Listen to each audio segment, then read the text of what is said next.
എല്ലാവർക്കും കേരള PSC ട്രെൻഡ്സിലേക്ക് സ്വാഗതം.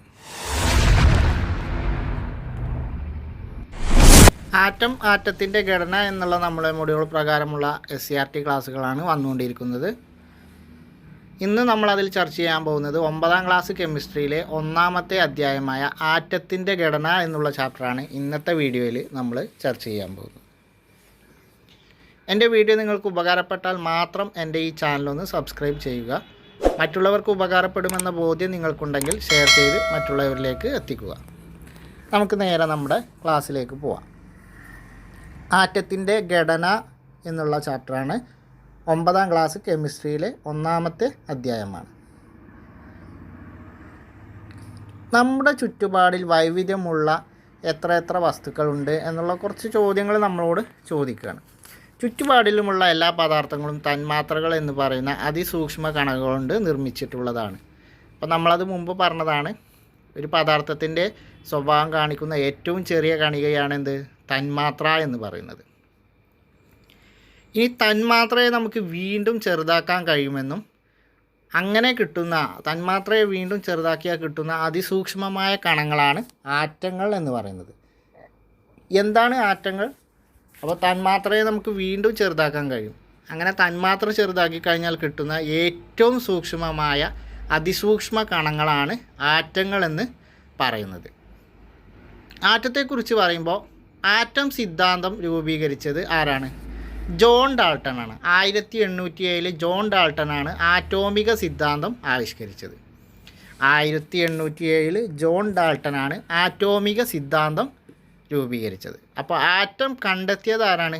John Dalton ആണ്. ആറ്റം കണ്ടെത്തിയത് ആരാണ്? ജോൺ ഡാൾട്ടൺ ആണ്. ആറ്റോമിക സിദ്ധാന്തം ആവിഷ്കരിച്ചത് ജോൺ ഡാൾട്ടൺ ആണ്. 1807 ആറ്റത്തിന് പേര് നൽകിയത് ആരാണ്? ആറ്റത്തിന് പേര് നൽകിയത് ഓസ്റ്റുവാളാണ്. ഓസ്റ്റുവാളാണ് ആറ്റത്തിന് പേര് നൽകിയത്. അപ്പോൾ ആറ്റോമിക സിദ്ധാന്തവും ആറ്റം കണ്ടുപിടിച്ചതും ജോൺ ഡാൾട്ടൺ ആണ്. 1807 ആറ്റോമിക സിദ്ധാന്തം ആവിഷ്കരിച്ചത്. ആറ്റത്തിന് പേര് നൽകിയത് ആരാണ്? ഓസ്റ്റുവാളാണ്. ഓസ്റ്റുവാളാണ് ആറ്റത്തിന് പേര് നൽകിയത്. നമുക്ക് ജോൺ ഡാൾട്ടനെ കുറിച്ച് നോക്കാം. ആദ്യം തന്നെ ഫോട്ടോ നോക്കാം. John Dalton 1766 to 1844. ഇതിലങ്ങനെ വർഷങ്ങളൊന്നും ചോദിക്കാറില്ല. പക്ഷേ ആറ്റോമിക സിദ്ധാന്തം 1807 എന്നുള്ള വർഷം ഓർത്തിരിക്കുന്നത് നല്ലതാണ്. ആറ്റം സിദ്ധാന്തത്തിൻ്റെ ഉപജ്ഞാതാവ്. ആറ്റം സിദ്ധാന്തത്തിൻ്റെ ഉപജ്ഞാതാവാണ് ആര്? John Dalton. ആറ്റം സിദ്ധാന്തത്തിൻ്റെ ഉപജ്ഞാതാവാണ് ജോൺ ഡാൾട്ടൺ. പിന്നെ ജോൺ ഡാൾട്ടൻ്റെ ഒരു പ്രത്യേകത എന്താണ്? ഇദ്ദേഹത്തിന് നിറങ്ങൾ തിരിച്ചറിയാൻ കഴിയാത്ത അസുഖമുണ്ടായിരുന്നു. ജോൺ ഡാൾട്ടന് ഈ നിറങ്ങൾ തിരിച്ചറിയാൻ കഴിയാത്ത അസുഖമുണ്ടായിരുന്നു. അതുകൊണ്ട് ഈ അസുഖത്തിന് ഡാൾട്ടനിസം എന്നും പറയും. നിറങ്ങൾ തിരിച്ചറിയാൻ കഴിയാത്ത അസുഖം ഏതാണ്? ഡാൾട്ടനിസമാണ്. അപ്പോൾ നമ്മൾ ആറ്റം കണ്ടെത്തിയ അല്ലെങ്കിൽ ആറ്റോമിക തിയറി അഥവാ ആറ്റോമിക സിദ്ധാന്തം ആവിഷ്കരിച്ച ജോൺ ഡാൾട്ടന് നിറങ്ങൾ തിരിച്ചറിയാൻ കഴിയാത്ത ഒരു അസുഖമുണ്ടായിരുന്നു. അപ്പോൾ ഇങ്ങനെ നിറങ്ങൾ തിരിച്ചറിയാൻ കഴിയാത്ത ഈ അസുഖത്തിന് ജോൺ ഡാൾട്ടനിസം എന്നും പേര് വിളിക്കാറുണ്ട്. കാരണം ജോൺ ഡാൾട്ടന് ഈ അസുഖം ഉണ്ടായതുകൊണ്ടാണ്. ഇനി ആറ്റോമിക സിദ്ധാന്തത്തിലൂടെ ജോൺ ഡാൾട്ടൺ പങ്കുവെച്ച പ്രധാനപ്പെട്ട ആശയങ്ങൾ എന്തൊക്കെയെന്നുള്ളതാണ് നോക്കാൻ പോകുന്നത്. ആറ്റോമിക സിദ്ധാന്തത്തിലെ പ്രധാന ആശയങ്ങൾ, ജോൺ ഡാൾട്ടൻ്റെ ആറ്റോമിക സിദ്ധാന്തത്തിലെ പ്രധാന ആശയങ്ങൾ എന്തൊക്കെയാണ്? എല്ലാ പദാർത്ഥങ്ങളും ആറ്റം എന്ന് പറയുന്ന അതിസൂക്ഷ്മ കണങ്ങളാൽ നിർമ്മിതമാണ്. രാസപ്രവർത്തന വേളയിൽ ആറ്റത്തെ വിഭജിക്കാൻ കഴിയില്ല. അതുപോലെ നിർമ്മിക്കാനോ നശിപ്പിക്കാനോ കഴിയില്ല. ഒരു മൂലകത്തിൻ്റെ ആറ്റങ്ങളെല്ലാം ഗുണത്തിലും വലുപ്പത്തിലും മാസിലും സമാനമായിരിക്കും. വ്യത്യസ്ത മൂലകങ്ങളുടെ ആറ്റങ്ങൾ വ്യത്യസ്ത ഗുണങ്ങളും മാസും ഉള്ളവയായിരിക്കും. പ്രവർത്തനത്തിൽ ഏർപ്പെടാൻ കഴിയുന്ന ഏറ്റവും ചെറിയ കണികയാണ് ആറ്റം. രണ്ടോ അതിലധികമോ മൂലകങ്ങളുടെ ആറ്റങ്ങൾ ലളിതമായ അനുപാതത്തിൽ സംയോജിച്ചാണ് സംയുക്തങ്ങൾ ഉണ്ടാക്കുന്നത്. ഒന്നും കൂടി നോക്കാം. എന്തായിരുന്നു ജോൺ ഡാൾട്ടൻ്റെ ആറ്റോമിക തിയറി എന്നുള്ളത്? ആറ്റോമിക സിദ്ധാന്തം എന്നതിലെ പ്രധാന ആശയങ്ങൾ എന്താണെന്നുള്ളത്? എല്ലാ പദാർത്ഥങ്ങളും ആറ്റം എന്ന് പറയുന്ന അതിസൂക്ഷ്മ കണങ്ങളാൽ നിർമ്മിതമാണ്. രാസപ്രവർത്തന വേളയിൽ ആറ്റത്തെ വിഭജിക്കാൻ കഴിയില്ല, അതുപോലെ നിർമ്മിക്കാനോ നശിപ്പിക്കാനോ കഴിയില്ല. ഒരു മൂലകത്തിൻ്റെ ആറ്റങ്ങളെല്ലാം ഗുണത്തിലും വലിപ്പത്തിലും മാസിലും സമാനമായിരിക്കും. വ്യത്യസ്ത മൂലകങ്ങളുടെ ആറ്റങ്ങൾ വ്യത്യസ്ത ഗുണങ്ങളും മാസും ഉള്ളവയായിരിക്കും. രാസപ്രവർത്തനത്തിൽ ഏർപ്പെടാൻ കഴിയുന്ന ഏറ്റവും ചെറിയ കണികയാണ് ആറ്റം. രണ്ടോ അതിലധികമോ മൂലകങ്ങളുടെ ആറ്റങ്ങൾ ലളിതമായ അനുപാതത്തിൽ സംയോജിച്ചാണ് സംയുക്തങ്ങൾ ഉണ്ടാക്കുന്നത്.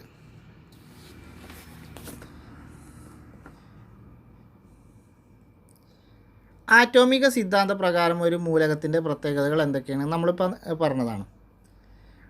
ഇനി ആറ്റത്തേക്കാൾ ചെറിയ കണങ്ങൾ. ആറ്റോമിക സിദ്ധാന്തം നിലനിൽക്കുമ്പോൾ തന്നെ പദാർത്ഥങ്ങളെക്കുറിച്ചും ആറ്റത്തെ വിഭജിക്കാനാകുമോ എന്നതിനെക്കുറിച്ചുമൊക്കെയുള്ള അന്വേഷണങ്ങളും പഠനങ്ങളും തുടർന്നുകൊണ്ടിരുന്നു. ശാസ്ത്രജ്ഞർ നടത്തിയ ഒട്ടേറെ പരീക്ഷണ നിരീക്ഷണ ഫലങ്ങൾ ആറ്റോമിക സിദ്ധാന്തത്തിന് വിരുദ്ധമായ ആശയങ്ങളിലേക്ക് നയിക്കുന്ന വിധത്തിലുള്ളതായിരുന്നു. അത്തരത്തിലുള്ള ചില പ്രവർത്തനങ്ങളാണ് ഇവിടെ കൊടുക്കുന്നത്. അപ്പോൾ അവിടെ ഒരു പ്രവർത്തനം തന്നിരിക്കുകയാണ്. ഇനി നമുക്ക് ഓരോ ശാസ്ത്രജ്ഞന്മാരെക്കുറിച്ചും അവരുടെ പരീക്ഷണങ്ങളും കണ്ടെത്തലുകളെക്കുറിച്ചും നോക്കാം. ആദ്യത്തേതാണ് സർ ഹംഫ്രി ഡേവി. വൈദ്യുതി ഉപയോഗിച്ച് സംയുക്തങ്ങളിൽ നിന്നും ഒട്ടേറെ മൂലകങ്ങൾ വേർതിരിച്ചെടുത്തു. Potassium, sodium, calcium, magnesium, strontium, barium, boron എന്നിവയൊക്കെ ഇതിൽ പെടുന്നു. അപ്പോൾ വൈദ്യുതി ഉപയോഗിച്ചുകൊണ്ട് potassium, sodium, calcium, magnesium, strontium, barium, boron എന്നിവയൊക്കെ വേർതിരിച്ചെടുത്ത ശാസ്ത്രജ്ഞനാണ് സർ ഹംഫ്രി ഡേവി. ദ്രാവകങ്ങളിലൂടെ വൈദ്യുതി കടന്നു പോകുന്നതുമായി ബന്ധപ്പെട്ട പരീക്ഷണങ്ങളാണ് ഇദ്ദേഹം ഏറ്റെടുത്തത്. ഈ പരീക്ഷണങ്ങളുടെയും കണ്ടെത്തലുകളുടെയും അടിസ്ഥാനത്തിൽ പദാർത്ഥങ്ങളിൽ നിന്ന് വൈദ്യുത ചാർജുകളുടെ സാന്നിധ്യം ഉണ്ടെന്ന് മനസ്സിലായി. രണ്ടു തരം വൈദ്യുത ചാർജുകളാണുള്ളതെന്നും പോസിറ്റീവ് ചാർജും നെഗറ്റീവ് ചാർജും. ഈ വൈദ്യുതി ചാർജുകളാണ് ഒരു പദാർത്ഥത്തെ മറ്റൊരു പദാർത്ഥവുമായി പ്രവർത്തിക്കാനുള്ള കഴിവുണ്ടാക്കുന്നത് എന്നും സമർത്ഥിച്ചു. അപ്പോൾ സർ ഹംഫ്രി ഡേവി എന്താണ് ചെയ്തത്? വൈദ്യുതി ഉപയോഗിച്ച് സംയുക്തങ്ങളിൽ നിന്ന് ഒട്ടേറെ മൂലകങ്ങൾ വേർതിരിച്ചു. അതുപോലെ ഇതിന് ചാർജ് ഉണ്ടെന്നും രണ്ടു തരം വൈദ്യുത ചാർജാണ് ഉള്ളതെന്നും പോസിറ്റീവ് ചാർജ് നെഗറ്റീവ് ചാർജ് എന്നിവയാണ് ഉള്ളത് എന്നൊക്കെ ഹംഫ്രി ഡേവിയുടെ കണ്ടെത്തലായിരുന്നു. മൈക്കൽ ഫാരഡെ, നമുക്കറിയാം വൈദ്യുതിയുടെ പിതാവ് എന്നാണ് മൈക്കൽ ഫാരഡെ അറിയപ്പെടുന്നത്. അപ്പോൾ വൈദ്യുതിയുടെ പിതാവ് ആരാണ്? മൈക്കൽ ഫാരഡെയാണ്. സർ ഹംഫ്രി ഡേവിയുമായി ചേർന്ന് നടത്തിയ പരീക്ഷണങ്ങളിൽ ദ്രാവകങ്ങളിലൂടെ വൈദ്യുതി പ്രവഹിക്കുമെന്ന് തിരിച്ചറിഞ്ഞു. വൈദ്യുതി കടത്തിവിട്ട് ചില ദ്രാവക പദാർത്ഥങ്ങളെ അവയുടെ ഘടകങ്ങളാക്കി മാറ്റാമെന്ന് തുടർന്ന് ഇത് സംബന്ധിച്ച നിയമങ്ങളും ആവിഷ്കരിച്ചു. എന്നാൽ ഇതിന് കാരണമായ വസ്തുക്കൾ എന്തെന്ന് വ്യക്തമാക്കുന്നതിന് ഇവർക്ക് കഴിഞ്ഞില്ല. അപ്പോൾ മൈക്കൽ ഫാരഡെ ആരാണ്? വൈദ്യുതിയുടെ പിതാവ് എന്നറിയപ്പെടുന്നത് മൈക്കൽ ഫാരഡെയാണ്. അപ്പോൾ മൈക്കൽ ഫാരഡെയും ഹംഫ്രി ഡേവിയുമായി ചേർന്നാണ് പരീക്ഷണങ്ങൾ നടത്തിയത്. ഇനി മൈക്കൽ ഫാരഡെയുമായി ബന്ധപ്പെട്ടാണ് വൈദ്യുത വിശ്ലേഷണവും വൈദ്യുത വിശ്ലേഷണ നിയമവും. അപ്പോൾ വൈദ്യുത വിശ്ലേഷണം കണ്ടെത്തിയതും വൈദ്യുത വിശ്ലേഷണ നിയമം ആവിഷ്കരിച്ചതും ആരാണ്? മൈക്കൽ ഫാരഡെയാണ്. അതുകൊണ്ടാണ് വൈദ്യുതിയുടെ പിതാവ് എന്ന് അദ്ദേഹം അറിയപ്പെടാൻ കാരണം. അടുത്തതാണ് ഹെൻറിച്ച് ഗ്ലീസർ ജർമ്മൻ ഭൗതിക ശാസ്ത്രജ്ഞനും ഗ്ലാസ് ബ്ലോവറുമായിരുന്നു. ഗ്ലാസ് ബ്ലോവർ എന്ന് പറഞ്ഞാൽ ഗ്ലാസ് നിർമ്മിക്കുന്നതിൽ വൈദഗ്ധ്യം നേടിയ ആളാണ്. ഗ്ലാസ് ബ്ലോവർ എന്ന് പറഞ്ഞാൽ ഗ്ലാസ് നിർമ്മിക്കുന്നതിൽ വൈദഗ്ധ്യം നേടിയ ആളാണ്. അപ്പോൾ 1857 ജർമ്മൻ ഭൗതിക ശാസ്ത്രജ്ഞനും ഗ്ലാസ് ബ്ലോവറുമായ ഹെൻറിച്ച് ഗ്ലീസർ രൂപം കൊടുത്ത ഡിസ്ചാർജ് ട്യൂബിൻ്റെ അഥവാ വാക്വം ട്യൂബിൻ്റെ ആവിർഭാവത്തോടെ വാതകങ്ങളിലൂടെ വൈദ്യുതി കടന്നു പോകുമെന്ന് തിരിച്ചറിഞ്ഞു. ഗ്ലീസറും ജൂലിയസ് പ്ലക്കറും ചേർന്ന് നടത്തിയ പരീക്ഷണങ്ങൾ പദാർത്ഥങ്ങളുടെ ഘടനയുമായി ബന്ധപ്പെട്ട പഠനങ്ങൾക്ക് വേഗം കൂട്ടി. അപ്പോൾ നമ്മൾ ഹെൻറിച്ച് ഗ്ലീസറെ കുറിച്ച് കണക്ട് ചെയ്ത് വെക്കേണ്ട ഒരു പോയിൻ്റ് എന്താണ്? ഡിസ്ചാർജ് ട്യൂബ് അഥവാ വാക്വം ട്യൂബിൻ്റെ കണ്ടെത്തൽ. പിന്നെ ഇദ്ദേഹത്തിൻ്റെ പ്രത്യേകത എന്ന് പറഞ്ഞാൽ ഇദ്ദേഹം ഒരു ഗ്ലാസ് ബ്ലോവർ ആയിരുന്നു. ഗ്ലാസ് ബ്ലോവർ എന്ന് പറഞ്ഞാൽ ഗ്ലാസ് നിർമ്മിക്കുന്നതിൽ വൈദഗ്ധ്യം നേടിയ ആളാണ്.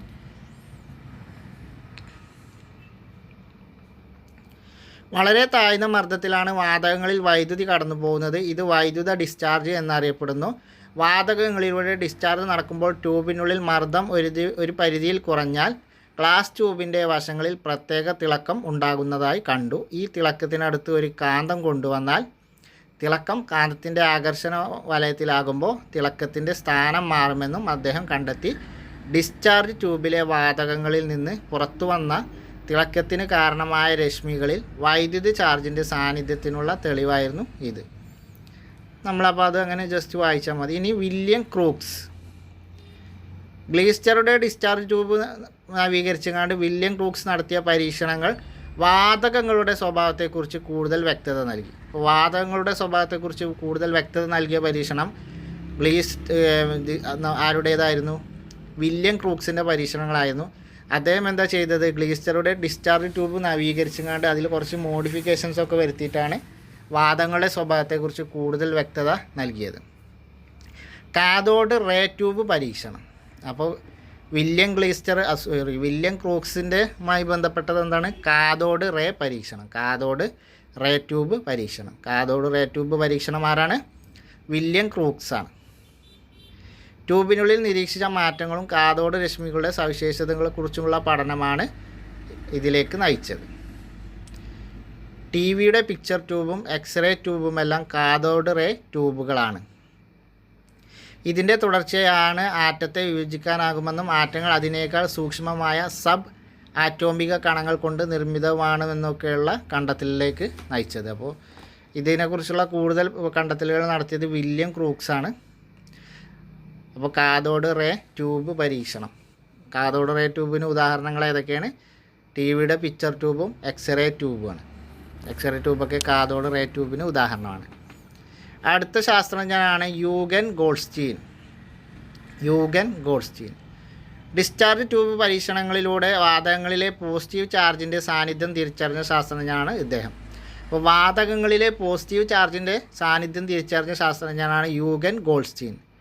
1886 ഡിസ്ചാർജ് ട്യൂബ് ഉപയോഗിച്ച് ആനോഡ രശ്മികൾ ഉണ്ടാക്കുകയും അതിൻ്റെ സവിശേഷതകൾ പഠിച്ച് പോസിറ്റീവ് ചാർജിൻ്റെ സാന്നിധ്യം കണ്ടെത്തുകയും ചെയ്തു.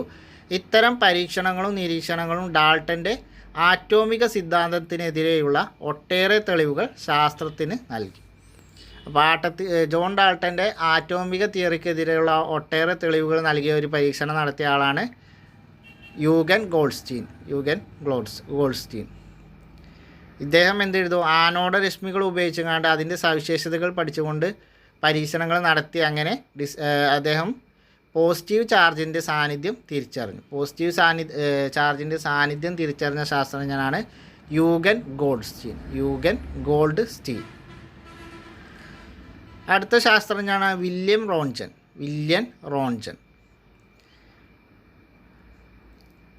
അപ്പോൾ വില്യം റോൺജൻ്റെ പ്രത്യേകത എന്താണ്? എക്സ്റേ കണ്ടെത്തിയ ശാസ്ത്രജ്ഞനാണ് William Roentgen. Crookes discharge tube ഉപയോഗിച്ച് വില്യം റോൺജൻ നടത്തിയ പരീക്ഷണങ്ങളാണ് 1895 നവംബർ 8 എക്സ്റേയുടെ കണ്ടുപിടുത്തത്തിലേക്ക് നയിച്ചത്. അപ്പോൾ എക്സ്റേ കണ്ടെത്തിയത് ആരാണ്? വില്യം റോൺജനാണ്. 1857 നവംബർ 8 എക്സ്റേ കണ്ടെത്തിയത്. വില്യം റോൺജന് 1895 നവംബർ 8. കാഥോഡ രശ്മികളുടെ പാതയിൽ ഒരു അലുമിനിയം തകിട് വെച്ച് രശ്മികളെ പ്രതിഫലിപ്പിച്ചു. അപ്പോൾ പ്രത്യേക വികിരണങ്ങൾ പുറത്തു വരുന്നത് കണ്ടു. അതിനെ എക്സ്റേ എന്ന് വിളിച്ചു. പിന്നീട് ഈ രശ്മികൾ എക്സ്റേ എന്ന് തന്നെ അറിയപ്പെട്ടു. പദാർത്ഥങ്ങളുടെ സവിശേഷതകളെക്കുറിച്ചുള്ള പഠനത്തിനിടയിൽ അപ്രതീക്ഷിതമായാണ് ഇത്തരമൊരു കണ്ടെത്തൽ ഉണ്ടായത്. വൈദ്യശാസ്ത്ര രംഗത്തും വ്യാവസായിക നിർമ്മാണ രംഗത്തുമൊക്കെ എക്സ്റേ വ്യാപകമായി ഉപയോഗിച്ചു വരുന്നു. എക്സ്റേ കണ്ടെത്തിയത് വില്യം റോൺജൻ. അടുത്ത ശാസ്ത്രജ്ഞനാണ് ജെ തോംസൺ.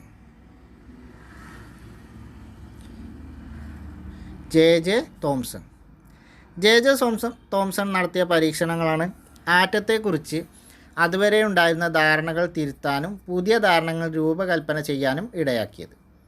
ഡിസ്ചാർജ് ട്യൂബിലെ കാഥോഡിൽ നിന്ന് വരുന്ന രശ്മികൾ നെഗറ്റീവ് ചാർജുള്ള കണങ്ങൾ ഉള്ളതാണെന്നും അദ്ദേഹം തെളിയിച്ചു. ഈ കണങ്ങൾക്ക് മാസും ഊർജവും ഉണ്ടെന്ന് വ്യക്തമാക്കി. ഏത് വാതകമെടുത്ത് ഡിസ്ചാർജ് നടത്തിയാലും അവയിൽ നിന്നെല്ലാം ഒരേ ഇനം നെഗറ്റീവ് ചാർജുള്ള കണങ്ങൾ ഉണ്ടാക്കുമെന്നതിനാൽ എല്ലാ പദാർത്ഥങ്ങളിലുമുള്ള പൊതുഘടകമാണിത് ഇതെന്ന് സമർത്ഥിച്ചു. ഇവ ആറ്റത്തേക്കാൾ സൂക്ഷ്മ കണങ്ങളാണെന്നും ആറ്റത്തിൻ്റെ ഭാഗമാണെന്നും തെളിയിച്ചു. 1897 ജെ തോംസന്റെ കണ്ടുപിടുത്തങ്ങൾ ശാസ്ത്രലോകം അംഗീകരിച്ചു. അതോടെ ആറ്റത്തെ വിഭജിക്കാനാകുമെന്ന് തെളിഞ്ഞു. അതിനുള്ള നെഗറ്റീവ് ചാർജുള്ള കണമാണ് ഇലക്ട്രോൺ.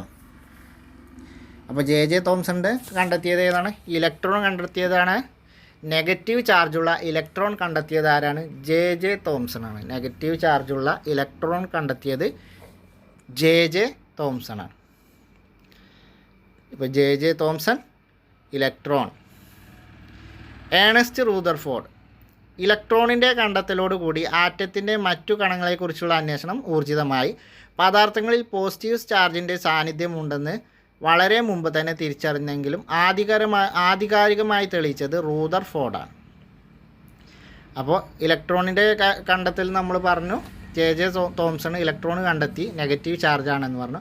അപ്പോൾ അവിടെ ഒരു പോസിറ്റീവ് ചാർജ് ഉണ്ടെന്നും അതുള്ള പദാർത്ഥം പോസിറ്റീവ് ചാർജുള്ള സാന്നിധ്യമുണ്ടെന്നൊക്കെ തിരിച്ചറിഞ്ഞത് ഏണസ്റ്റ് റൂദർഫോർഡാണ്. വളരെ നേർത്ത സ്വർണ്ണ തകിടിലൂടെ പോസിറ്റീവ് ചാർജുള്ള ആൽഫ കണങ്ങൾ കടത്തിവിട്ടാണ് അദ്ദേഹം പരീക്ഷണം നടത്തിയത്. അപ്പോൾ സ്വർണ്ണ തകിട് പരീക്ഷണം നടത്തിയത് ആരാണ്? ഏണസ്റ്റ് റൂദർഫോർഡാണ്. സ്വർണ്ണ തകിട് പരീക്ഷണം. സ്വർണ്ണ തകിടിലൂടെ ആൽഫ കണം കടത്തിവിട്ടുകൊണ്ടാണ് പോസിറ്റീവ് ചാർജ് ഉണ്ട് എന്ന് അദ്ദേഹം തെളിയിച്ചത്. സ്വർണ്ണ തകിടിലൂടെ പുറത്തു വന്ന ആൽഫ കണങ്ങൾ വൃത്താകൃതിയിൽ ക്രമീകരിച്ചിരിക്കുന്ന ഒരു ഫോട്ടോഗ്രാഫിക് ഫിലിമിൽ പതിച്ചു. ഇതിൻ്റെ നിരീക്ഷണ ഫലങ്ങൾ വിശകലനം ചെയ്താണ് നിഗമനങ്ങൾ രൂപീകരിച്ചത്. ആറ്റത്തിൻ്റെ ഭൂരിഭാഗവും ശൂന്യമാണെന്നും പോസിറ്റീവ് ചാർജ് മുഴുവൻ കേന്ദ്രീകരിച്ച ഒരു ഭാഗമുണ്ടെന്നും അദ്ദേഹം സമർത്ഥിച്ചു. ഈ കേന്ദ്രഭാഗമാണ് ആറ്റത്തിൻ്റെ ന്യൂക്ലിയസ്. ഇപ്പം ന്യൂക്ലിയർ ഫിസിക്സിൻ്റെ പിതാവ് എന്നറിയപ്പെടുന്നത് ആരാണ്? ഏണസ്റ്റ് റൂദർഫോർഡാണ്. ന്യൂക്ലിയസ് കണ്ടെത്തിയതും പോസിറ്റീവ് ചാർജുള്ള പ്രോട്ടോൺ കണങ്ങൾ കണ്ടെത്തിയതും ആരാണ്? ഏണസ്റ്റ് റൂദർഫോർഡാണ്. ന്യൂക്ലിയസ് കണ്ടെത്തിയത് അദ്ദേഹമാണ്. അതുകൊണ്ട് തന്നെ ന്യൂക്ലിയർ ഫിസിക്സിൻ്റെ പിതാവ് എന്നറിയപ്പെടുന്നതും ഏണസ്റ്റ് റൂദർഫോർഡാണ്. അദ്ദേഹം പിന്നെ ന്യൂക്ലിയസ് എന്താണ് കണ്ടെത്തിയത്? പോസിറ്റീവ് ചാർജ് മുഴുവൻ ഒരു കേന്ദ്രീകരിച്ച ഒരു ഭാഗമുണ്ടെന്നും അതാണ് ന്യൂക്ലിയസ് എന്നുമാണ് അദ്ദേഹം കണ്ടെത്തിയത്. 1911 ആറ്റത്തിന് പോസിറ്റീവ് ചാർജുള്ള കേന്ദ്രമുണ്ടെന്ന് ശാസ്ത്രലോകം അംഗീകരിച്ചു. തുടർന്ന് അദ്ദേഹം നടത്തിയ പരീക്ഷണങ്ങളുടെ അടിസ്ഥാനത്തിൽ 1920 പോസിറ്റീവ് ചാർജിന് കാരണമായ കണങ്ങൾ പ്രോട്ടോൺ ആണെന്ന് തെളിയിക്കപ്പെട്ടു. ഇപ്പോൾ ഇലക്ട്രോൺ കണ്ടെത്തിയ തോംസൺ, പ്രോട്ടോൺ കണ്ടെത്തിയത് ഏണസ്റ്റ് റൂദർഫോർഡ്, ന്യൂക്ലിയസ് കണ്ടെത്തിയത് ഏണസ്റ്റ് റൂദർഫോർഡ്, ന്യൂക്ലിയർ ഫിസിക്സിൻ്റെ പിതാവ് ഏണസ്റ്റ് റൂദർഫോർഡ്. ഇലക്ട്രോൺ ഇതിൻ്റെ ഒരു ചാർജ് ഇലക്ട്രോണിൻ്റെ ചാർജിന് തുല്യവും വിപരീതവുമാണെന്ന് കണ്ടെത്തി. പ്രോട്ടോണിൻ്റെ മാസ് ഒരു ഹൈഡ്രജൻ ആറ്റത്തിൻ്റെ മാസിന് തുല്യമാണെന്ന് നിർണ്ണയിച്ചു. അതോടൊപ്പം ന്യൂക്ലിയസിൽ ചാർജ് ഇല്ലാത്ത ഒരു കണത്തിൻ്റെ സാന്നിധ്യം ഉണ്ടാകാമെന്നും പ്രവചിച്ചു. അപ്പോൾ ഇതൊക്കെ കണ്ടെത്തിയതിൻ്റെ കൂടെ ഇദ്ദേഹം എന്ത് പറഞ്ഞു? ന്യൂക്ലിയസിൽ ചാർജ് ഇല്ലാത്ത ഒരു കണത്തിൻ്റെ സാന്നിധ്യം ഉണ്ടാകാം എന്ന് അദ്ദേഹം പ്രവചിച്ചു. കണ്ടെത്തിയിട്ടില്ല, ഉണ്ടാകാം എന്നുള്ളൊരു പ്രവചനം അദ്ദേഹം നടത്തി. ഇനി അപ്പോൾ ആ ചാർജില്ലാ കണമായ ന്യൂട്രോൺ കണ്ടെത്തിയത് ആരാണ്? ഇദ്ദേഹത്തിൻ്റെ ശിഷ്യനായ ജെയിംസ് ചാഡ്വിക്കാണ്.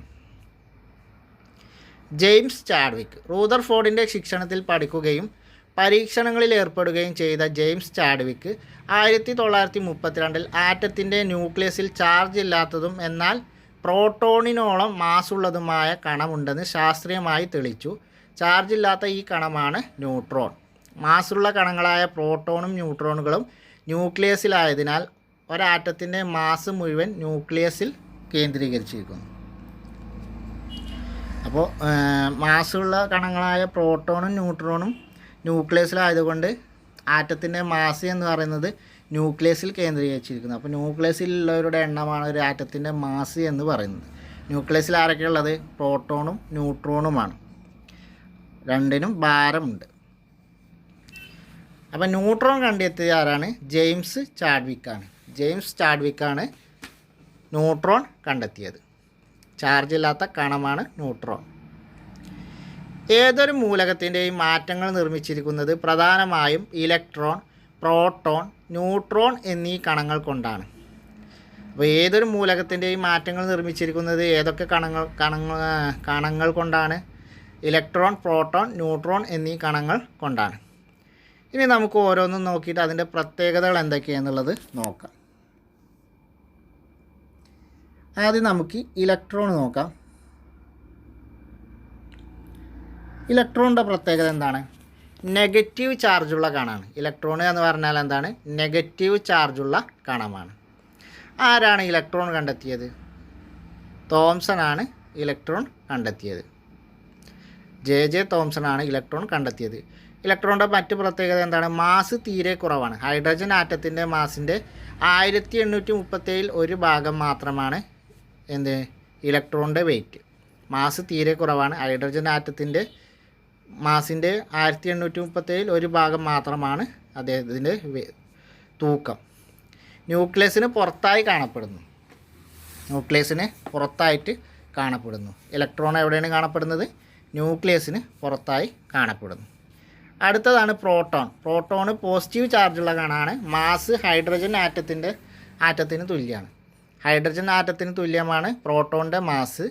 പോസിറ്റീവ് ചാർജുള്ള കണമാണ്. ന്യൂക്ലിയസിൽ കാണപ്പെടുന്നു. നമ്മൾ പറഞ്ഞു ചാർജുള്ള കണം കേന്ദ്രീകരിച്ച ഭാഗമാണ് ന്യൂക്ലിയസ് എന്ന് പറഞ്ഞു. അപ്പോൾ ന്യൂക്ലിയസിൽ കാണുന്നു. അടുത്തത് ചാർജില്ല കണമായ ന്യൂട്രോൺ ആണ്. ന്യൂട്രോൺ ആകുമ്പോൾ ചാർജില്ല, മാസ് ഹൈഡ്രജൻ ആറ്റത്തിന് തുല്യമാണ്. ന്യൂട്രോണിൻ്റെയും പ്രോട്ടോണിൻ്റെയും മാസ് ഹൈഡ്രജൻ ആറ്റത്തിന് തുല്യമാണ്. രണ്ടും ന്യൂക്ലിയസിൽ കാണപ്പെടുന്നു. ന്യൂട്രോൺ ആണെങ്കിൽ ചാർജില്ല, പ്രോട്ടോൺ ആണെങ്കിൽ പോസിറ്റീവ് ചാർജ്. എന്നാൽ ഇലക്ട്രോൺ ആണെങ്കിലോ നെഗറ്റീവ് ചാർജാണ്. ഹൈഡ്രജൻ്റെ മാസിൻ്റെ 1837 ഒരു ഭാഗം മാത്രമേ ഇതിന് വെയിറ്റ് ഉള്ളൂ. അപ്പോൾ ഈ വെയിറ്റുള്ള അതൊക്കെ ന്യൂക്ലിയസിൽ കേന്ദ്രീകരിച്ചത് കൊണ്ട് തന്നെ അവിടെയാണ് വെയിറ്റ് കൂടുക.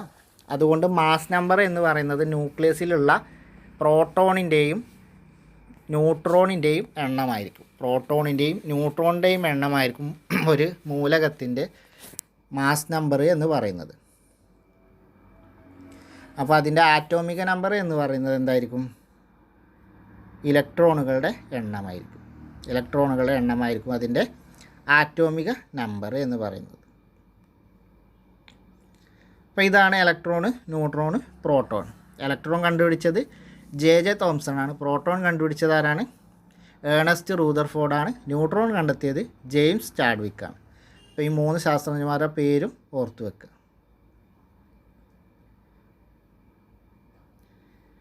ആറ്റം വൈദ്യുതിപരമായ ഉദാസീനമാണ്.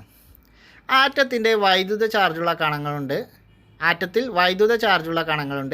നെഗറ്റീവ് ചാർജുള്ള ഇലക്ട്രോണുകളും പോസിറ്റീവ് ചാർജുള്ള പ്രോട്ടോണുകളും. എന്നാൽ ആറ്റങ്ങൾ ചേർന്നുണ്ടാകുന്ന തന്മാത്രകൾക്കോ ചാർജിൻ്റെ സാന്നിധ്യം അനുഭവപ്പെടുന്നില്ല.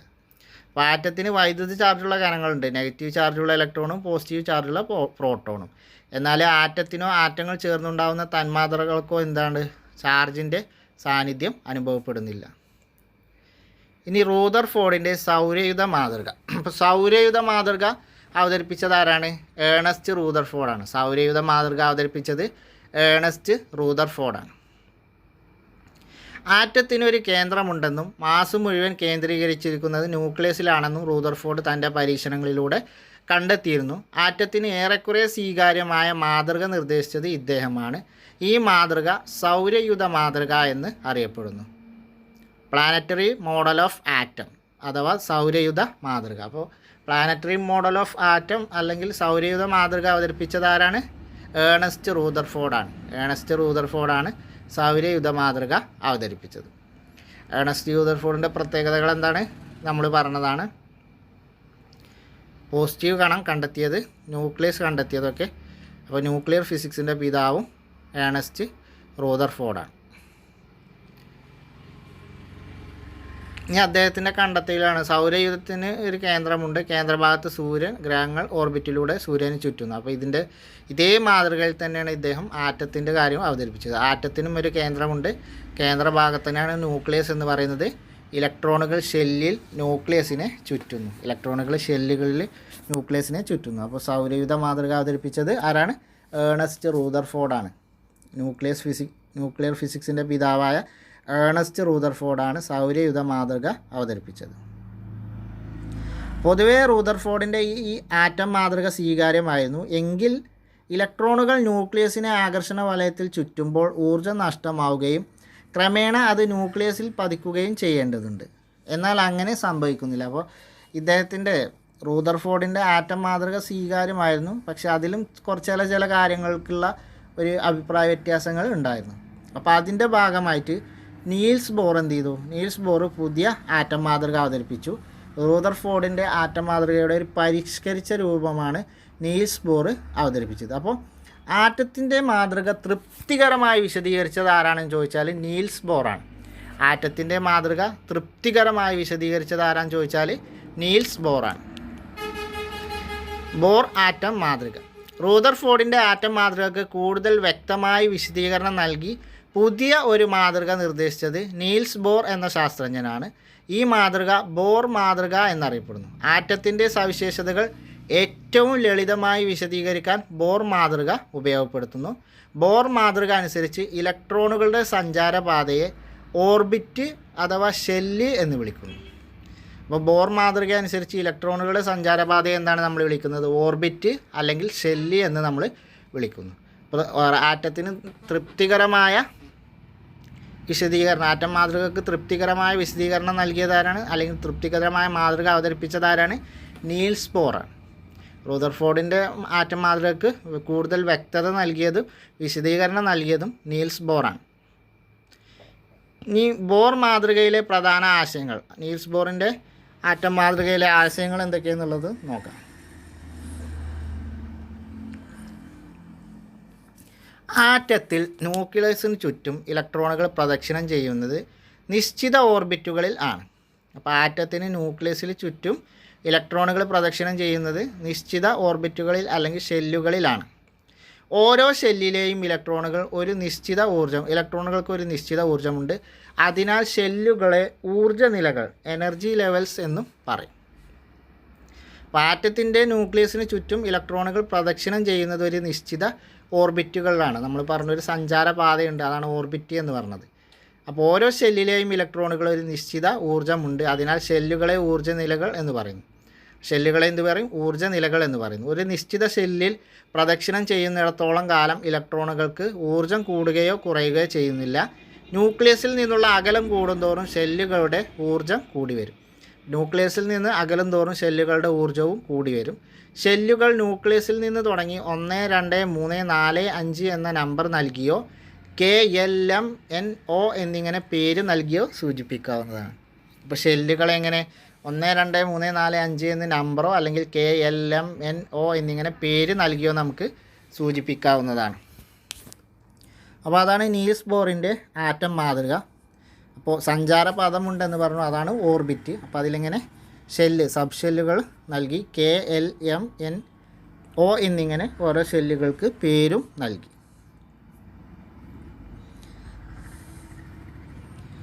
ഇനി നമുക്ക് കണത്തിൻ്റെ പേര്, ആറ്റത്തിലെ സ്ഥാനം, പ്രായോഗിക ആവശ്യങ്ങൾക്ക് ഉപയോഗിക്കുന്ന മാസ്. പ്രോട്ടോണ് നമ്മൾ പറഞ്ഞു സ്ഥാനം എവിടെയാണ്? ന്യൂക്ലിയസിലാണ്. ഇലക്ട്രോണ് എവിടെയാണ്? ന്യൂക്ലിയസിന് പുറത്താണ്. അതിൻ്റെ വെയിറ്റ് ഇവിടെ കൊടുത്തിട്ടുണ്ട് 0, മറ്റേത് 1 യൂണിറ്റ് എന്ന് കൊടുത്തിട്ടുണ്ട്. ഇനി ന്യൂട്രോൺ ആണെങ്കിലോ അതിൻ്റെ സ്ഥാനം ന്യൂക്ലിയസിലാണ്, അതിന് 1 യൂണിറ്റ്. പ്രായോഗിക ആവശ്യങ്ങൾക്ക് ഉപയോഗിക്കുന്ന മാസ് 1 യൂണിറ്റ്.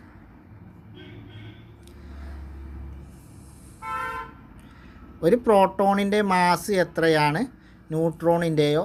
നമ്മൾ മാസിൻ്റെ കാര്യം നേരത്തെ പറഞ്ഞതാണ്. ഹൈഡ്രജൻ ആറ്റത്തിൻ്റെ മാസ് എന്നുള്ളതൊക്കെ നമ്മൾ മുകളിൽ പറഞ്ഞതാണ്. ഒരാറ്റത്തിലെ പ്രോട്ടോണുകളുടെയും ന്യൂട്രോണുകളെയും ആകെ എണ്ണത്തെ മാസ് നമ്പർ എന്ന് പറയുന്നു. ഇതിനെ A എന്ന അക്ഷരം ഉപയോഗിച്ച് സൂചിപ്പിക്കുന്നു.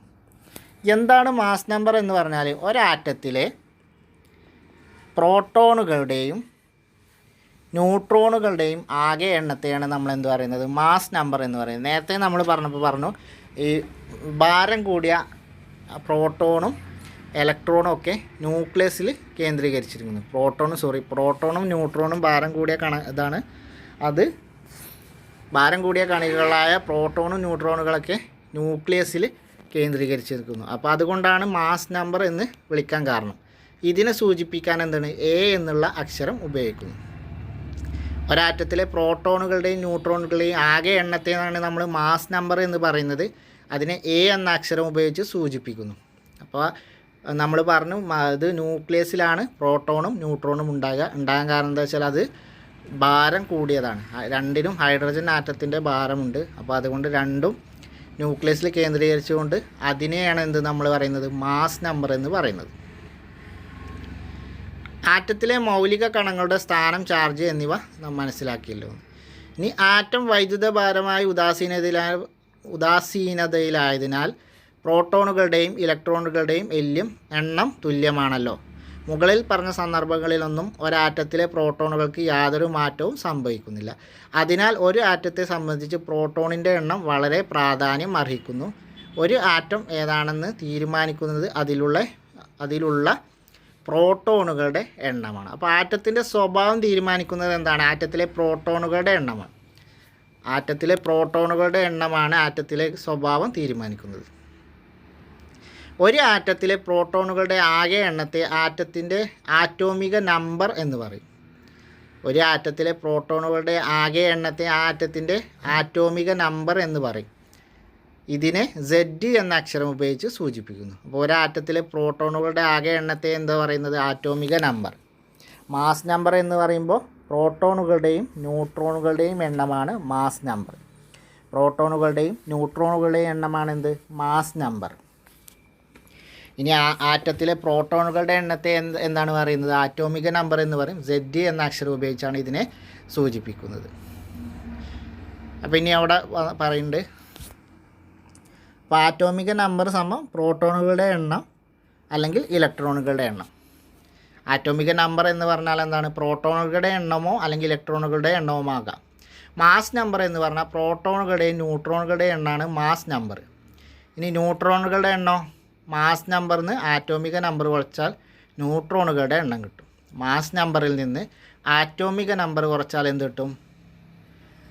ആറ്റോമിക നമ്പർ കുറച്ചാൽ ന്യൂട്രോണുകളുടെ എണ്ണം കിട്ടും. ഇതൊരു ഇമ്പോർട്ടൻ്റ് പോയിൻ്റാണ്. ആറ്റോമിക നമ്പർ കാണാൻ എങ്ങനെയാണ്? ആറ്റോമിക നമ്പർ എന്ന് പറഞ്ഞാൽ എന്താണ്? ഒരാറ്റത്തിലെ പ്രോട്ടോണുകളുടെയോ അല്ലെങ്കിൽ ഇലക്ട്രോണുകളുടെയോ എണ്ണമാണ്. പ്രോട്ടോണിൻ്റെ എണ്ണവും ഇലക്ട്രോണിൻ്റെ എണ്ണവുമാണ് ആറ്റോമിക നമ്പർ എന്ന് പറയുന്നത്. പ്രോട്ടോണുകളുടെ എണ്ണവും ആകാം, ഇലക്ട്രോണുകളുടെ എണ്ണവും, അതാണ് ആറ്റോമിക നമ്പർ. മാസ് നമ്പർ എന്ന് പറയുമ്പോൾ പ്രോട്ടോണുകളുടെയും ന്യൂട്രോണുകളുടെയും, ന്യൂക്ലിയസിലുള്ള പ്രോട്ടോണുകളുടെയും ന്യൂട്രോണുകളുടെയും എണ്ണമാണ് മാസ് നമ്പർ. അപ്പം നമുക്കിനി ന്യൂട്രോണുകളുടെ എണ്ണം കണ്ടുപിടിക്കണമെങ്കിൽ എന്ത് ചെയ്താൽ മതി? നേരെ മാസ് നമ്പറിൽ നിന്ന് ആറ്റോമിക നമ്പർ കുറച്ചാൽ മതി. മാസ് നമ്പറിൽ നിന്ന് ആറ്റോമിക നമ്പർ കുറച്ചാൽ നമുക്ക് എന്ത് കിട്ടും? ന്യൂട്രോണുകളുടെ എണ്ണം കിട്ടും. അപ്പം ന്യൂട്രോണുകളുടെ എണ്ണം കിട്ടാൻ മാസ് നമ്പറിൽ നിന്ന് ആറ്റോമിക നമ്പർ കുറച്ചാൽ മതി. അപ്പോൾ പദാർത്ഥത്തിൻ്റെ സ്വഭാവം നിർണ്ണയിക്കുന്നത് എന്താണ്? ഏതാണ് പദാർത്ഥത്തിൻ്റെ സ്വഭാവം നിർണ്ണയിക്കുന്നത് എന്ന് നമ്മൾ പറഞ്ഞു? പ്രോട്ടോണുകളാണ് ഒരു ആറ്റത്തിൻ്റെ സ്വഭാവം നിർണ്ണയിക്കുന്നത്.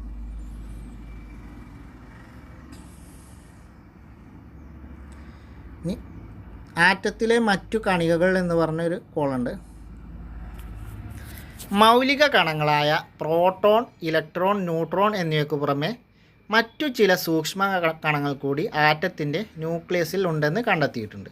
അപ്പോൾ നമ്മൾ ഈ പറഞ്ഞ 3 കണകങ്ങൾക്ക് പുറമെ ഏതൊക്കെ? ന്യൂട്രോണ്, പ്രോട്ടോണ്, ഇലക്ട്രോണ് എന്നിവയ്ക്ക് പുറമെ ആറ്റത്തിൻ്റെ ന്യൂക്ലിയസിൽ മറ്റ് ചില സൂക്ഷ്മ കണങ്ങളും കണ്ടെത്തിയിട്ടുണ്ട്. അതിന് ഉദാഹരണങ്ങളാണ് മീസോണുകൾ, ന്യൂട്രിനോ, ആൻറ്റി ന്യൂട്രിനോ, പോസിട്രോൺ എന്നിവ. അപ്പോൾ വേറെയും കണങ്ങളുണ്ടെന്ന് പറഞ്ഞു. അവ ഏതൊക്കെയാണ്? മീസോണുകൾ, ന്യൂട്രിനോ, ആൻറ്റി ന്യൂട്രിനോ, പോസിട്രോൺ. മീസോണുകൾ, ന്യൂട്രിനോ, ആൻറ്റി ന്യൂട്രിനോ, പോസിട്രോൺ എന്നിവ എന്താണ്? മറ്റു കണങ്ങളാണ്. ആറ്റത്തിൻ്റെ ന്യൂക്ലിയസിലെ മറ്റു കണങ്ങളാണ്.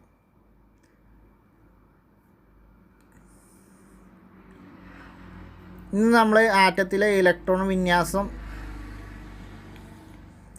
സെല്ലുകളിൽ ഇലക്ട്രോൺ വിന്യാസം എന്ന് പറഞ്ഞുകൊണ്ട് കൊടുത്തിട്ടുണ്ട്. അപ്പോൾ ഇതിൽ ഓരോ ആറ്റം നമ്പർ അനുസരിച്ച് എത്ര ഇലക്ട്രോൺ വിന്യാസം വരും എന്നുള്ളത് ഇങ്ങനെ കൊടുക്കുകയാണ്. ആദ്യം ഹീലിയമാണ്. ഹീലിയത്തിൽ എത്രയാണ്? ഒരു ആറ്റോമിക നമ്പർ 1 അപ്പോൾ ഇലക്ട്രോണുകളുടെ എണ്ണം 1. അപ്പോൾ ഇലക്ട്രോൺ വിന്യാസം ഷെല്ലുകളിൽ വരുമ്പോൾ K ഷെല്ലിൽ 1 മാത്രമേ ഉണ്ടാവുള്ളൂ. അപ്പോൾ ഈ കോളം ഇതുപോലെ ഒന്ന് നോട്ട് ചെയ്ത് വെക്കുക. ഇനി ഇത് കണ്ടെത്താനൊരു ഇക്വേഷൻ ഉണ്ട്. ഒരു ഷെല്ലിലെ ഇലക്ട്രോണുകളുടെ എണ്ണം എത്രയാണെന്ന് കണ്ടെത്താനുള്ളൊരു ഇക്വേഷൻ 2n² ആണ്.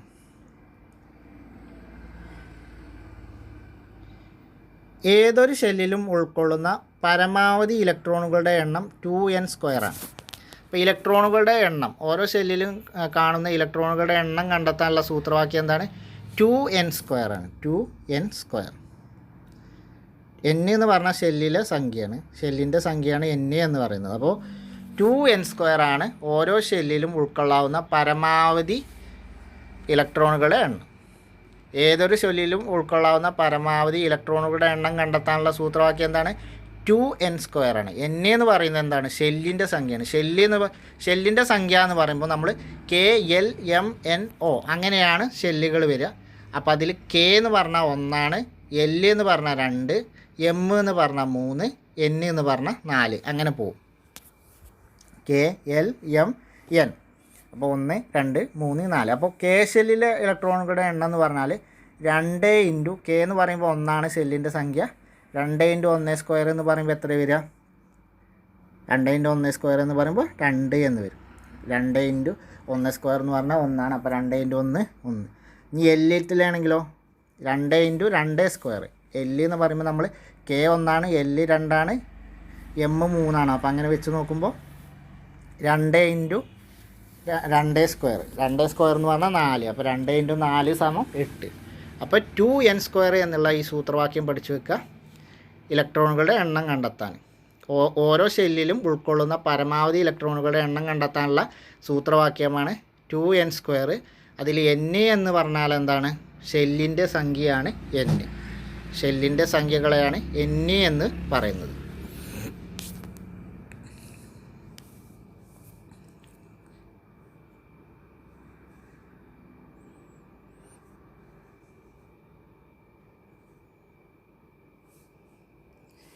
ഇനി നമുക്കിതിൽ പറയുന്നത് ഏതൊരു ആറ്റത്തിൻ്റെയും ബാഹ്യതമ ഷെല്ലിൽ ഉൾക്കൊള്ളാവുന്ന പരമാവധി ഇലക്ട്രോണുകളുടെ എണ്ണം എത്രയാണ്? 8 ആയിരിക്കും. അപ്പോൾ ഏതൊരു ആറ്റത്തിൻ്റെയും ബാഹ്യതമ ഷെല്ലിൽ ഉൾക്കൊള്ളാവുന്ന പരമാവധി ഇലക്ട്രോണുകളുടെ എണ്ണം 8 ആയിരിക്കും. ബാഹ്യതമ ഷെല്ലിൽ 8 ഇലക്ട്രോണുകളാണ് പരമാവധി ഉൾക്കൊള്ളുക എന്നുള്ളതാണ് പഠിക്കുന്നത്. ഹൈഡ്രജൻ, ഹീലിയം, ലിഥിയം എന്ന് പറഞ്ഞുകൊണ്ട് അതിൻ്റെ ഓരോ സർക്കിളുകൾ വരച്ചിട്ടുണ്ട്, ന്യൂക്ലിയസ് വരച്ച് തന്നിട്ടുണ്ട് നമുക്ക് ഉദാഹരണം. ഇനി നമുക്ക് പഠിക്കാനുള്ളത് ഐസോടോപ്പുകൾ എന്താണ് എന്നാണ്. ഒരു മൂലകം ഏതെന്ന് നിർണ്ണയിക്കുന്നത് അതിൻ്റെ ഒരാറ്റത്തിലുള്ള പ്രോട്ടോണുകളുടെ എണ്ണമാണ്. അപ്പോൾ ഒരു മൂലകം നമ്മൾ പറഞ്ഞ് ഏതാണ് നിർണ്ണയിക്കുന്നത്, അല്ലെങ്കിൽ അതിൻ്റെ സ്വഭാവം നിർണ്ണയിക്കുന്നത് അതിലെ ആറ്റത്തിലുള്ള പ്രോട്ടോണുകളുടെ എണ്ണമാണ്. അപ്പോൾ നമുക്ക് ചുവടെ കുറച്ച് ചിത്രങ്ങൾ കൊടുത്തിട്ടുണ്ട്. Protium, deuterium, tritium. Protium, deuterium, tritium. ഇത് നമുക്ക് ഇനി ഐസോ ടോപ്പുകൾ എന്താണ് എന്നുള്ളത് പഠിക്കാം. ഒരേ ആറ്റോമിക നമ്പറും വ്യത്യസ്ത മാസ് നമ്പറുമുള്ള ഒരേ മൂലകത്തിൻ്റെ വ്യത്യസ്ത ആറ്റങ്ങളെയാണ് ഐസോടോപ്പുകൾ എന്ന് പറയുന്നത്. ഒരേ ആറ്റോമിക നമ്പറും വ്യത്യസ്ത മാസ് നമ്പറുമുള്ള ഒരേ മൂലകത്തിൻ്റെ വ്യത്യസ്ത ആറ്റങ്ങളെയാണ് ഐസോടോപ്പുകൾ എന്ന് പറയുന്നത്. അപ്പോൾ എന്താണ് ഐസോടോപ്പുകൾ? ഒരേ ആറ്റോമിക നമ്പറും വ്യത്യസ്ത മാസ് നമ്പറുമുള്ള ഒരേ മൂലകത്തിൻ്റെ വ്യത്യസ്ത ആറ്റങ്ങളെയാണ് ഐസോടോപ്പുകൾ എന്ന് പറയാം. ഇനി ഇവിടെ ഹൈഡ്രജൻ്റെ ഐസോടോപ്പുകൾക്ക് ഉദാഹരണമാണ് പ്രോട്ടിയം, ഡ്യൂട്ടീരിയം, ട്രിഷ്യം. ഹൈഡ്രജൻ്റെ ഐസോടോപ്പുകൾക്ക് ഉദാഹരണമാണ് പ്രോട്ടിയം, ഡ്യൂട്ടീരിയം, ട്രിഷ്യം. നമ്മൾ പറഞ്ഞു ആറ്റോമിക നമ്പർ സെയിമാണ്. ആറ്റോമിക നമ്പർ എന്ന് പറഞ്ഞാൽ താഴെയുള്ള നമ്പറാണ് ആറ്റോമിക നമ്പർ. ആറ്റോമിക നമ്പർ എന്ന് പറഞ്ഞാൽ എന്താണ്? പ്രോട്ടോണുകളുടെ എണ്ണമാണ്. മാസ് നമ്പർ എന്ന് പറഞ്ഞാൽ ന്യൂട്രോണുകളുടെയും പ്രോട്ടോണുകളുടെയും എണ്ണമാണ്. അപ്പോൾ പ്രോട്ടിയം, ഡ്യൂട്ടീരിയം, ട്രിഷ്യം. അപ്പോൾ എല്ലാത്തിൻ്റെയും താഴെയുള്ള നമ്പർ നോക്കൂ. താഴെയുള്ള നമ്പറാണ് ആറ്റോമിക നമ്പർ, അത് എല്ലാം ഒന്നാണ്. മുകളിലതാണ് മാസ് നമ്പർ, അത് വ്യത്യാസമുണ്ട്. ആദ്യം പ്രോട്ടിയത്തിൻ്റെ ആണെങ്കിൽ 1, ഡ്യൂട്ടീരിയത്തിൻ്റെ 2, ട്രിഷ്യത്തിൻ്റെ ആണെങ്കിൽ 3 മാസ് നമ്പർ വരുന്നത്. അപ്പോൾ ഇങ്ങനെ ഉള്ള മൂലകങ്ങളെയാണ് നമ്മളെന്ത്, ഒരേ മൂലകത്തിൻ്റെ തന്നെ ഒരേ മാസ് നമ്പറും ഒരേ ആറ്റോമിക നമ്പറും വ്യത്യസ്ത മാസ് നമ്പറുമുള്ള ഒരേ മൂലകത്തിൻ്റെ ആറ്റങ്ങളെ നമ്മളെന്ത് പറയും? ഐസോടോപ്പുകൾ എന്ന് പറയും. അപ്പോൾ ഹൈഡ്രജൻ്റെ ആറ്റങ്ങളാണ് പ്രോട്ടിയം, ഡ്യൂട്ടീരിയം, ട്രിഷ്യം. ഈ 3 ഹൈഡ്രജൻ്റെ ഐസോടോപ്പുകളാണ്. ഒരു മൂലകത്തിൻ്റെ ഐസോടോപ്പുകൾക്ക് തമ്മിൽ ഭൗതിക സ്വഭാവത്തിൽ ചെറിയ വ്യത്യാസങ്ങൾ കാണിക്കുന്നുണ്ടെങ്കിലും അവയുടെ രാസ സ്വഭാവം ഒരുപോലെയാണ്. മിക്ക മൂലകങ്ങൾക്കും ഐസോടോപ്പുകളുണ്ട്. ഐസോടോപ്പുകൾ തിരിച്ചറിയുന്നതിനായി പേരിനൊപ്പം മാസ് നമ്പർ കൂടി പറയാറുണ്ട്. ഇനി ഐസോടോപ്പുകൾക്ക് മറ്റുദാഹരണം കാർബണിൻ്റെ ഐസോടോപ്പുകളാണ് കാർബൺ 12, കാർബൺ 13, കാർബൺ 14 എന്നിവ. അപ്പോൾ C12, 6, 30, 40 അങ്ങനെയൊക്കെ പറയുന്നത്. കാർബണിൻ്റെ ഐസോടോപ്പായ കാർബൺ 14 ഫോസിലുകളുടെ ചരിത്രാതീത കാലത്തെ വസ്തുക്കളുടെയും കാലപ്പഴക്കം നിർണ്ണയിക്കാൻ ഉപയോഗിച്ചു വരുന്നു. അപ്പോൾ കാർബണിൻ്റെ ഐസോടോപ്പായ 14 എന്തിനാണ് ഉപയോഗിക്കുന്നത്? ആദ്യം നമുക്ക് ഓർക്കാം. ഹൈഡ്രജൻ്റെ ഐസോടോപ്പായ ഡ്യൂട്ടീരിയം ആണവ നിലയങ്ങളിൽ ഉപയോഗിക്കുന്നു. അപ്പോൾ ആണവ നിലയങ്ങളിൽ ഉപയോഗിക്കുന്ന ഹൈഡ്രജൻ്റെ ഐസോടോപ്പ് ഏതാണ്? ഡ്യൂട്ടീരിയമാണ്. ആണവ നിലയങ്ങളിൽ ഉപയോഗിക്കുന്ന ഹൈഡ്രജൻ്റെ ഐസോടോപ്പ് ഏതാണ്? ഡ്യൂട്ടീരിയമാണ്. കാർബണിൻ്റെ ഐസോടോപ്പായ കാർബൺ 14 ഫോസിലുകളുടെയും ചരിത്രാതീത വസ്തുക്കളുടെയും കാലപ്പഴക്കം നിർണ്ണയിക്കാൻ ഉപയോഗിക്കുന്നു. അപ്പോൾ ഫോസിലുകളുടെയും ചരിത്രാതീത വസ്തുക്കളുടെയും കാലപ്പഴക്കം നിർണ്ണയിക്കാൻ ഉപയോഗിക്കുന്നത് കാർബണിൻ്റെ ഐസോടോപ്പായ കാർബൺ 14 ആണ്. ഫോസ്ഫറസിൻ്റെ ഐസോടോപ്പായ ഫോസ്ഫറസ് 31 സസ്യങ്ങളിലെ പദാർത്ഥ വിനിമയം തിരിച്ചറിയാനായി ട്രേസറായി ഉപയോഗിക്കുന്നു. അപ്പോൾ ഫോസ്ഫറസിൻ്റെ ഐസോടോപ്പായ ഫോസ്ഫറസ് 31 സസ്യങ്ങളിലെ പദാർത്ഥ വിനിമയം തിരിച്ചറിയാനുള്ള ട്രേസറായി ഉപയോഗിച്ചു വരുന്നു. അയഡിൻ 131, കൊബാൾട്ട് 60 മുതലായവ വൈദ്യശാസ്ത്ര രംഗത്ത് ക്യാൻസർ, ട്യൂമർ മുതലായ രോഗങ്ങളുടെ ചികിത്സക്കും രോഗനിർണയത്തിനും ഉപയോഗിച്ചു വരുന്നു. അപ്പോൾ അയഡിൻ 131, കൊബാൾട്ട് 60 എന്നിവയൊക്കെ എന്താണ്? വൈദ്യശാസ്ത്ര രംഗത്ത് ക്യാൻസർ, ട്യൂമർ മുതലായ രോഗങ്ങളുടെ ചികിത്സക്കും രോഗനിർണയത്തിനും ഉപയോഗിക്കുന്നു. യുറേനിയം 235 ആണവ നിലയങ്ങളിൽ ഇന്ധനമായി ഉപയോഗിക്കുന്നു. സമ്പുഷ്ട യുറേനിയം എന്ന് പറയുന്നത് യുറേനിയം 235 ആണ്. അപ്പോൾ ആണവ നിലയങ്ങളിൽ ഇന്ധനമായി ഉപയോഗിക്കുന്നതാണ് യുറേനിയം 235. സമ്പുഷ്ട യുറേനിയം എന്ന് പറഞ്ഞാൽ യുറേനിയം 235 ആണ്. ആണവ നിലയങ്ങളിൽ ഇന്ധനമായി ഉപയോഗിക്കുന്നത് യുറേനിയം 235 ആണ്.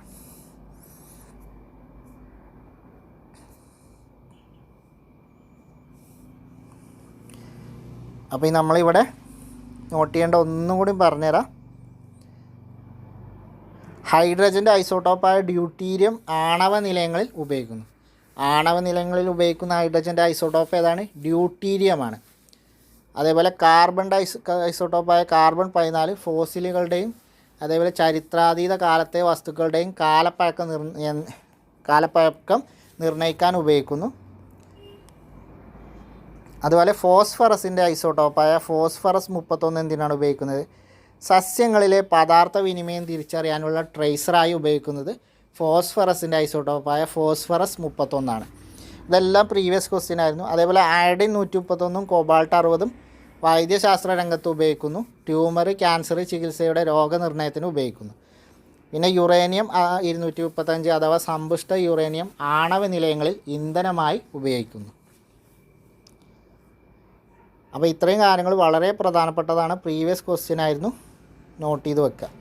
അപ്പോൾ ഈ ഡ്യൂട്ടീരിയം തന്നെയാണ് ഘനജലം എന്നറിയപ്പെടുന്നത്. ഡ്യൂട്ടീരിയം തന്നെയാണ് ഘനജലം എന്നറിയപ്പെടുന്നത്. ആണവ നിലയങ്ങളിൽ ഉപയോഗിക്കുന്ന ഘനജലം എന്നറിയപ്പെടുന്നത് ഹൈഡ്രജൻ്റെ ഐസോടോപ്പായ ഡ്യൂട്ടീരിയമാണ്. അപ്പം ഇനി നമ്മൾ ഐസോടോപ്പുകളെ കുറിച്ച് പറഞ്ഞു. ഇനി ഐസോബാറുകളും ഐസോട്ടോണുകളും എന്താണെന്ന് നോക്കാം. ഐസോബാറുകളാകുമ്പോൾ എന്താണ്? നമ്മൾ ഐസോടോപ്പിൻ്റെ നേരെ ഓപ്പോസിറ്റാണ്. ഒരേ മാസ് നമ്പറും വ്യത്യസ്ത ആറ്റോമിക നമ്പറുമുള്ള ആറ്റങ്ങളാണ് ഐസോബാറുകൾ. ഒരേ മാസ് നമ്പറും വ്യത്യസ്ത ആറ്റോമിക നമ്പറുമുള്ള ആറ്റങ്ങളാണ് ഐസോബാറുകൾ. ഉദാഹരണം കാർബണിൻ്റെ ഒരു ഐസോബാറും ആർഗണിൻ്റെ ഐസോബാറും. ഇവിടെ നോക്കൂ, മുകളിലുള്ളത് അതായത് മുകളിലെ നമ്പർ അതായത് മാസ് നമ്പർ തുല്യമാണ്, എന്നാൽ താഴെയുള്ള ആറ്റോമിക നമ്പർ വ്യത്യാസമുണ്ട്. അപ്പോൾ ഐസോബാറുകളാകുമ്പോൾ എന്ത് ചെയ്യും? അത് വ്യത്യസ്ത മൂലകങ്ങളായിരിക്കും. എന്നാൽ ഐസോടോപ്പുകളാണെങ്കിലോ ഒരേ മൂലകമായിരിക്കും, പക്ഷേ അതിൻ്റെ വ്യത്യസ്ത അതിൻ്റെ ഇതെന്തായിരിക്കും? മാസ് നമ്പറിൽ വ്യത്യാസമുണ്ടാകും. ഒരേ എണ്ണം ന്യൂട്രോണുകൾ അടങ്ങിയ ആറ്റങ്ങൾ ഐസോട്ടോണുകൾ എന്നറിയപ്പെടുന്നു. അപ്പോൾ ന്യൂട്രോണുകളുടെ എണ്ണം തുല്യമായ ആറ്റങ്ങളെയാണ് ഐസോട്ടോണുകൾ എന്ന് പറയുന്നത്. ന്യൂട്രോണുകളുടെ എണ്ണം തുല്യമായ ആറ്റങ്ങളെ എന്താണ് പറയുക? ഐസോട്ടോണുകൾ എന്നാണ്. അപ്പോൾ അതിന് ഉദാഹരണം N5070 C6040. അപ്പോൾ നമ്മൾ എങ്ങനെയാണ് ഐസോട്ടോണുകൾ എങ്ങനെയാണെന്ന് മനസ്സിലാക്കുക. അപ്പോൾ ന്യൂട്രോണിൻ്റെ എണ്ണം തുല്യമായിരിക്കും. ഇതിൽ ന്യൂട്രോണിൻ്റെ എണ്ണം തുല്യമായിരിക്കും. ന്യൂട്രോണിൻ്റെ എണ്ണം കിട്ടാൻ എന്ത് ചെയ്താൽ മതി? മുകളിലുള്ളതും താഴെയുള്ളതും കുറച്ചാൽ മതി. മുകളിലെ അതായത് മാസ് നമ്പറിൽ നിന്ന് താഴെയുള്ള ആറ്റോമിക നമ്പർ കുറച്ചാൽ നമുക്ക് എന്ത് കിട്ടും? ന്യൂട്രോണുകളുടെ എണ്ണം കിട്ടും. മാസ് നമ്പറിൽ നിന്ന് ആറ്റോമിക നമ്പർ കുറച്ചാൽ ന്യൂട്രോണുകളുടെ എണ്ണം കിട്ടും. ഇപ്പോൾ ആദ്യത്തെ മൂലകം എടുത്ത് നോക്കുകയാണെങ്കിൽ 15 നിന്ന് 7 കുറച്ചാൽ എത്രയാണ്? 8. രണ്ടാമത്തെ എടുക്കുകയാണെങ്കിൽ 14 നിന്ന് 6 കുറച്ചാലും 8. അപ്പോൾ ന്യൂട്രോണുകളുടെ എണ്ണം രണ്ടിലും തുല്യമാണ്. ഇതിനെയാണ് ഐസോട്ടോണുകൾ എന്ന് പറയുന്നത്. ഐസോട്ടോണുകൾ. ഐസോബാറുകളും ഐസോട്ടോണുകളും വ്യത്യസ്ത മൂലകങ്ങളുടെ ആറ്റങ്ങളാണ്. നമ്മൾ പറഞ്ഞ ഐസോട്ടോണും ഐസോബാറിലും എന്താണ്? വ്യത്യസ്ത മൂലകങ്ങളായിരിക്കും. എന്നാൽ ഐസോടോപ്പുകളിൽ ഒരേ മൂലകത്തിൻ്റെ വ്യത്യസ്ത ആറ്റങ്ങളായിരിക്കും. അപ്പോൾ ഐസോബാർ പറഞ്ഞു, ഐസോട്ടോണ് പറഞ്ഞു. നമ്മൾ ഓരോന്നും അതേപോലെ ഐസോടോപ്പുകൾ, ഐസോബാറുകൾ, ഐസോട്ടോണ് പറഞ്ഞു. അതിൽ പ്രധാനപ്പെട്ട കാര്യങ്ങൾക്ക് വേണ്ടി ഉപയോഗിക്കുന്ന ഐസോടോപ്പുകളെ കുറിച്ച് നമ്മൾ പറഞ്ഞു. ഇനി ഹിഗ്സ് ബോസോൺ എന്ന ദൈവകണം എന്നുള്ള ഒരു ഹെഡിങ്ങാണ് ഈ ചാപ്റ്ററിലെ അവസാന ഭാഗമാണിത്.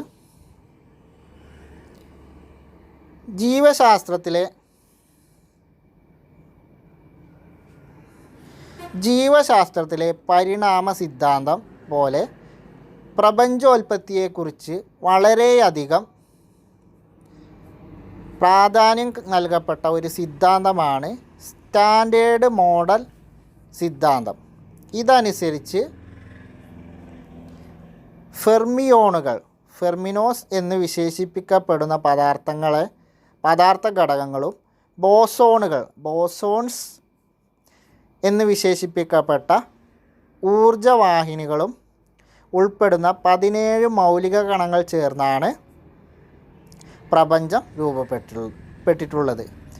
കണികകൾക്ക് മാസ് ലഭിക്കുന്നത് എപ്രകാരം എന്ന് സമീപകാലം വരെ വിശദീകരിക്കാൻ കഴിഞ്ഞിരുന്നില്ല. അതിനായി മുന്നോട്ട് വെക്കപ്പെട്ട അടിസ്ഥാന കണമാണ് ഹിഗ്സ് കണം. 2012 ജൂലൈ 4 സ്റ്റാൻഡേർഡ് മോഡൽ പ്രവചിച്ചതിന് സമാനമായി ഹിഗ്സ് ബോസോൺ കണ്ടെത്തിയതായി ജനീവയിലെ CERN ലബോറട്ടറിയിലെ ശാസ്ത്രജ്ഞർ പ്രഖ്യാപിച്ചു. അപ്പോൾ ഹിഗ്സ് ബോസോൺ അഥവാ ദൈവകണം എന്ന് പറയുന്നത് എന്താണ്? ജീവശാസ്ത്രത്തിലെ പരിണാമ സിദ്ധാന്തം പോലെ പ്രപഞ്ചോൽപത്തിയെക്കുറിച്ച് വളരെയധികം പ്രാധാന്യം നൽകപ്പെട്ട ഒരു സിദ്ധാന്തം ഏതാണ്? സ്റ്റാൻഡേർഡ് മോഡൽ സിദ്ധാന്തം. ഇതനുസരിച്ച് ഫെർമിയോണുകൾ എന്ന് വിശേഷിപ്പിക്കപ്പെടുന്ന പദാർത്ഥങ്ങളും ബോസോണുകൾ അഥവാ ബോസോൺസ് എന്ന് വിശേഷിപ്പിക്കപ്പെടുന്ന ഊർജ്ജവാഹിനികൾ ഉൾപ്പെടുന്ന 17 മൗലിക കണങ്ങൾ ചേർന്നാണ് പ്രപഞ്ചം രൂപപ്പെട്ടിട്ടുള്ളത് എന്നാണ് സ്റ്റാൻഡേർഡ് മോഡൽ സിദ്ധാന്തം പറയുന്നത്. ഊർജ്ജവാഹിനികളും ഉൾപ്പെടുന്ന 17 മൗലിക കണങ്ങൾ ചേർന്നാണ് പ്രപഞ്ചം രൂപപ്പെട്ടിട്ടുള്ളത്. കണികകൾക്ക് മാസ് ലഭിക്കുന്നത് എപ്രകാരമെന്ന് സമീപകാലം വരെ വിശദീകരിക്കാൻ കഴിഞ്ഞിരുന്നില്ല. അതിനായി മുന്നോട്ട് വെക്കപ്പെട്ട അടിസ്ഥാന കണമാണ് ഹിഗ്സ് കണം. 2012 ജൂലൈ 4 സ്റ്റാൻഡേർഡ് മോഡൽ പ്രവചിച്ചതിന് സമാനമായി ഹിഗ്സ് ബോസോൺ കണ്ടെത്തിയതായി ജനീവയിലെ CERN ലബോറട്ടറിയിലെ ശാസ്ത്രജ്ഞർ പ്രഖ്യാപിച്ചത്. ഇപ്പോൾ ഹിഗ്സ് ബോസോൺ കണ്ടെത്തിയതായി പ്രഖ്യാപിച്ചത് എന്നാണ്? 2012 ജൂലൈ 4 സ്റ്റാൻഡേർഡ് മോഡൽ പ്രവചിച്ചതിന് സമാനമായി ഹിഗ്സ് ബോസോൺ കണ്ടെത്തിയത്. ഇപ്പോൾ ഹിഗ്സ് ബോസോൺ കണ്ടെത്തിയത് 2012 ജൂലൈ 4 എവിടെയാണ്? ജനീവയിലെ CERN ലബോറട്ടറിയിലെ ശാസ്ത്രജ്ഞരാണ് ഇത് കണ്ടെത്തിയതായിട്ട് പ്രഖ്യാപിച്ചത്. അപ്പോൾ ഇത്രയാണ് നമുക്ക് ഈ ഒരു ചാപ്റ്ററിൽ പഠിക്കാനുള്ളത്. ഇനി ഈ മോഡ്യൂളിൽ ഒരു ചാപ്റ്ററും കൂടി പഠിക്കാണ്ട് 10ാം ക്ലാസ്സിലെ 4ാമത്തെ അധ്യായം, 10ാം ക്ലാസ് കെമിസ്ട്രിയിലെ 4ാമത്തെ അധ്യായമാണ് ഈ മോഡ്യൂളിൽ നിന്ന് നമുക്ക് പഠിക്കാനുള്ളത്. ഇനി ഇവിടെ താഴെ തന്ന ഒരു തുടർ പ്രവർത്തനം കൂടി നോക്കിയാൽ നമുക്ക് ഈ ക്ലാസ് അവസാനിപ്പിക്കാം. അപ്പോൾ ഈ കോളം പൂരിപ്പിക്കാനാണ് ശാസ്ത്രജ്ഞർ സംഭാവന. ജോൺ ഡാൾട്ടൻ്റെ സംഭാവന ഇതിലേതാണ്? ജോൺ ഡാൾട്ടൻ്റെ സംഭാവന ഏതാണ്? ആറ്റം സിദ്ധാന്തമാണ്. ജോൺ ഡാൾട്ടൻ്റെ സംഭാവന ആറ്റം സിദ്ധാന്തമാണ്. ആറ്റം കണ്ടെത്തിയതും ജോൺ ഡാൾട്ടനാണ്. മൈക്കൽ ഫാരഡെയോ? വൈദ്യുത വിശ്ലേഷണ നിയമം. വൈദ്യുതിയുടെ പിതാവ് എന്നറിയപ്പെടുന്നത് മൈക്കൽ ഫാരഡെയാണ്. വൈദ്യുതി വിശ്ലേഷണം നിയമം ആവിഷ്കരിച്ചത് മൈക്കൽ ഫാരഡെയാണ്. അതുപോലെ വൈദ്യുത വിശ്ലേഷണം നടത്തിയതും മൈക്കൽ ഫാരഡെയാണ്. ജെ ജെ തോംസണോ? ജെ ജെ തോംസൺ ഇലക്ട്രോൺ കണ്ടെത്തി. ജെ ജെ തോംസൺ ഇലക്ട്രോൺ കണ്ടെത്തി. റൂദർഫോർഡോ? ആറ്റത്തിൻ്റെ സൗരയുധ മാതൃക. ആറ്റത്തിൻ്റെ സൗരയുധ മാതൃക അവതരിപ്പിച്ചതാരാണ്? റൂദർഫോർഡാണ്. ന്യൂക്ലിയസ് ഉണ്ട് എന്ന് കണ്ടെത്തിയത്, ന്യൂക്ലിയസ് കണ്ടെത്തിയതാരാണ്? റൂദർഫോർഡാണ്. ന്യൂക്ലിയർ ഫിസിക്സിൻ്റെ പിതാവ് എന്നറിയപ്പെടുന്നത് റൂദർഫോർഡാണ്. അപ്പോൾ റൂദർഫോർഡിൻ്റെ പ്രത്യേകത എന്തൊക്കെയാണ്? ആറ്റത്തിൻ്റെ സൗരയുധ മാതൃക അവതരിപ്പിച്ചു, ആറ്റത്തിൻ്റെ ന്യൂക്ലിയസ് കണ്ടെത്തി, ന്യൂക്ലിയസ് ഉണ്ടെന്ന് തെളിയിച്ചു, അതുപോലെ ന്യൂക്ലിയർ ഫിസിക്സിൻ്റെ പിതാവ് എന്നറിയപ്പെടുന്നതും ആരാണ്? റൂദർഫോർഡാണ്. ജെ ജെ തോംസൺ ആണെങ്കിൽ ഇലക്ട്രോൺ കണ്ടെത്തി. നെഗറ്റീവ് ചാർജുള്ള ഇലക്ട്രോൺ കണ്ടെത്തിയത് ആരാണ്? ജെ ജെ തോംസൺ ആണ്. ഇത്രയാണ് നമുക്ക് ഈ ഒരു ചാപ്റ്ററിൽ പഠിക്കാനുള്ളത്. അപ്പോൾ നമുക്ക് അടുത്ത വീഡിയോയുമായി അടുത്ത ചാപ്റ്ററുമായി അടുത്ത വീഡിയോയിൽ നാളെ കാണാം. അതുവരെ എല്ലാവർക്കും താങ്ക് യു.